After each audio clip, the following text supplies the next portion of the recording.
Establishment इस वक्त mood में है इमरान खान के साथ बैठने के लिए, क्योंकि दो नुक्ता नज़र मैं आपको बताता हूँ। एक ये कि अब उनका इमेज बेहतर हो रहा है, वो ज़्यादा उनको गुडविल मिली है जंग जीतने के बाद, तो शायद वो बात ही ना करना चाहे कि जैसे मामला चल रहा है वैसे ही चले। एक सोच ये है कि अगर वो पोजीशन ऑफ स्ट्रेंथ पर है तो शायद इमरान खान के साथ बैठे ऑन द टेबल और बेहतर नेगोशिएट करें। क्या इस वक्त क्या स्टेटस है आपके ख्याल में?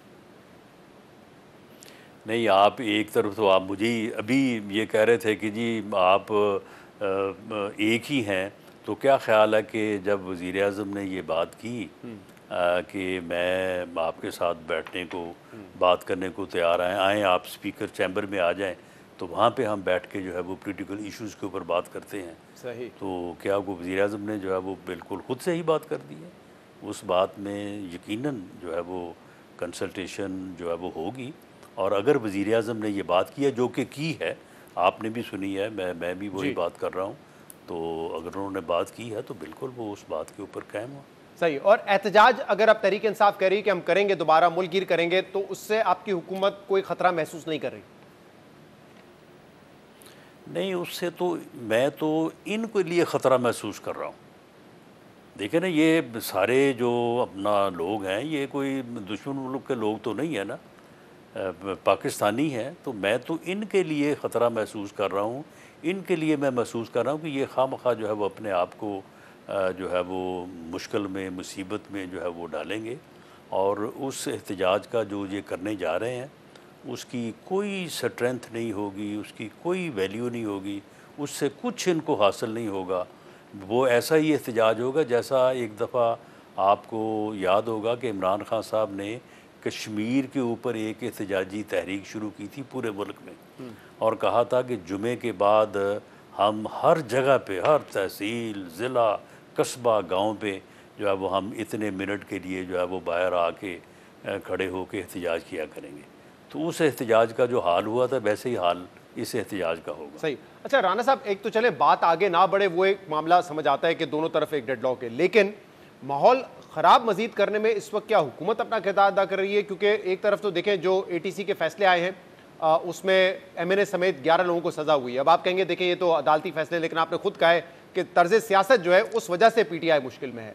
दूसरा ये, उमर अयूब साहब लीडर ऑफ द ऑपोजिशन है, एक दरख्वास्त आती है स्पीकर को, फौरी तौर पर स्पीकर जो है रेफरेंस भेज देते हैं इलेक्शन कमीशन ऑफ पाकिस्तान, और 4 तारीख को उनकी समाअत भी जो है वो मुकर्रर कर दी जाती है। तो गालिबन इम्कान इस बात का जाहिर किया जा रहा है कि शायद उनको भी डीसीट किया जाए, और कई जो लोग कन्विक्ट होंगे MNAs MPs उनको भी डीसीट किया जाएगा, ऑब्वियसली वो भी नाअहल हो जाएंगे। तो क्या अब इस तरफ जा रही है तरीके आपकी हुकूमत के तरीके इंसाफ की सीटें कम करें?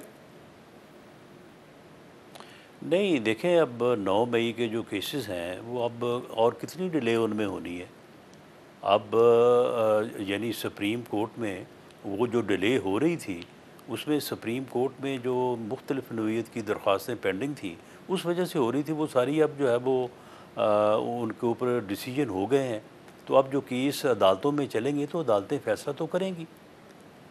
रही बात ये कि 9 मई के ऊपर अगर इनको कहा गया कि भाई आप इसके ऊपर जो है वो ख़ुद को जो है वो नदामत महसूस करें या माफ़ी आप मांगें, तो इन्होंने कहा कि जी माफ़ी तो आपने मांगनी है, ये तो किया ही आपने खुद है, ये तो खुद ही आपने अपने घर को आग लगा ली है।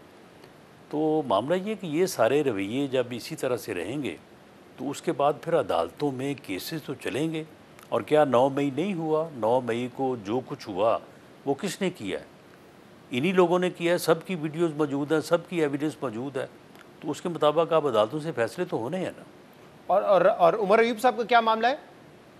उनके खिलाफ क्यों घेरा तंग किया जा रहा है? उमर अयूब साहब, देखें उमर अयूब साहब के ख़िलाफ़ जो इनके मुकाबले में थे गालिबन बाबर नवाज़ साहब जी, उन्होंने उसी वक्त जो है वो दरख्वास्त दी थी इलेक्शन कमीशन को कि इनको जो है वो धांधली से जिताया गया है और इनकी गिनती जो है वो हल्के की ठीक नहीं हुई।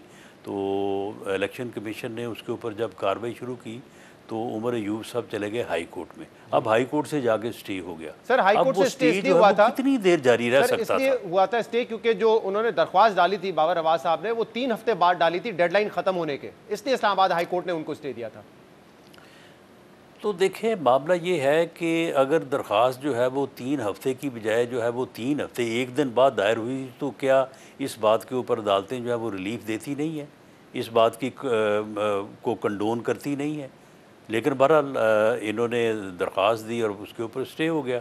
अब स्टे जो है वो 6 महीने, साल, 1.5 साल चल गया है।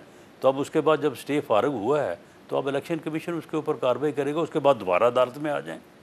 अगर इलेक्शन कमीशन का फैसला पसंद ना आया जी। तो उसके बाद दोबारा भी वो अदालत में जो है वो आ सकते हैं, अपील कर सकते हैं। और इलेक्शन कमीशन का फैसला क्या होगा, इस पे तो बड़ी कियासराइयां पहले भी होती रही हैं। बल्ले के निशान लेते हुए उनकी क्या पोजीशन थी, इंट्रा पार्टी इलेक्शंस पे क्या थी, रिजर्व सीट्स का फैसला आ गया सुप्रीम कोर्ट का, तब भी इलेक्शन कमीशन ने उसको इंप्लीमेंट नहीं किया।